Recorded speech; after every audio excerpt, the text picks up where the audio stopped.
Ada sebuah legenda menyeramkan tentang penari ronggeng yang masih menghantui hingga kini. Kisah ini berasal dari sebuah desa kecil di Jawa Barat, tempat di mana dahulu terdapat kelompok ronggeng yang terkenal akan kecantikan dan tarian mereka. Namun, di balik keindahan itu, ada sebuah tragedi mengerikan yang menyelimuti. Dulu, seorang gadis bernama Ratih adalah penari ronggeng yang paling mempesona di desanya. Wajahnya cantik, gerakannya luwes, dan suaranya merdu saat menyanyikan tembang-tembang tradisional. Setiap malam, ia dan kelompoknya menari di pendopo desa untuk menghibur para tamu, termasuk pejabat dan saudagar kaya. Namun, kecantikannya menarik perhatian seorang lelaki kaya raya bernama Raden Wiratma. Ia ingin memiliki Ratih sepenuhnya, tetapi Ratih menolak karena hatinya sudah tertambat pada seorang pemuda desa bernama Jaka.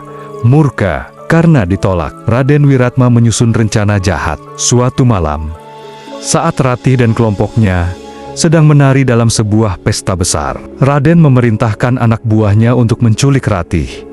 Ia dibawa ke rumah Raden dan dipaksa menjadi selirnya. Ratih berusaha melawan, tetapi akhirnya ia dibunuh secara kejam oleh Raden karena terus menolak. Mayatnya dibuang di hutan dekat desa, dan kelompok ronggengnya pun ikut dibantai agar rahasia ini tidak terbongkar. Beberapa hari setelah kejadian itu, desa mulai dihantui oleh penampakan Ratih.